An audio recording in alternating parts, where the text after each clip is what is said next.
बहुत समय पहले की बात है, एक प्रसिद्ध चोर था जिसका नाम था हरपाल। वो कोई साधारण चोर नहीं था, बल्कि एक खानदानी चोर था। लेकिन हरपाल के जीवन का एक बहुत ही विचित्र नियम था। वो चोरी तो करता था, लेकिन चोरी का सारा माल खुद पर खर्च नहीं करता था। वो गरीबों को खाना खिलाता, बीमारों की सेवा करता और साधु संतों का बहुत सम्मान करता था। वो कहता था, चोरी मेरा पेशा है, लेकिन मानवता मेरा धर्म।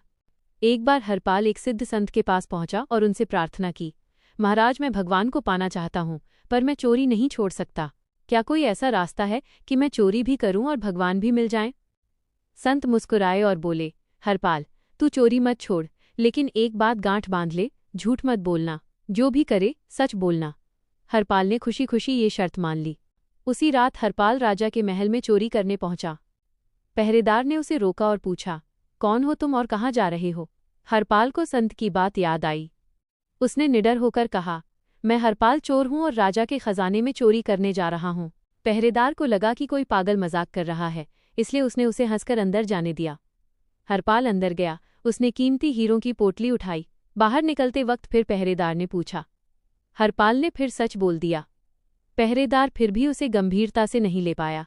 कहते हैं कि हरपाल की सच्चाई से स्वयं भगवान भी प्रभावित हो गए। एक दिन हरपाल ने सुना कि मंदिर के विग्रह, मूर्तियां बहुत कीमती आभूषणों से सजे हैं। उसने ठान लिया कि आज वो ठाकुर जी, भगवान को ही लूटेगा।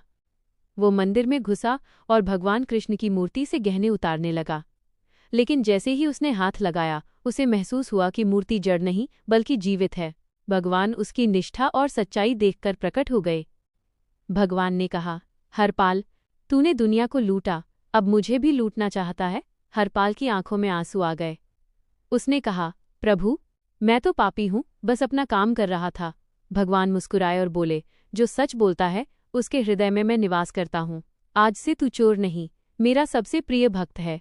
उस दिन के बाद हरपाल ने चोरी करना छोड़ दिया। उसकी सच्चाई ने उसे हरपाल चोर से भक्त हरिपाल देव बना दिया। राजा ने भी जब उसकी सच्चाई की कहानी सुनी तो उसे दंड देने के बजाय अपना सलाहकार बना लिया।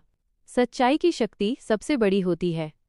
एक बुरा काम करने वाला इंसान भी अगर सत्य का मार्ग पकड़ ले तो ईश्वर उसे भी अपना लेते हैं।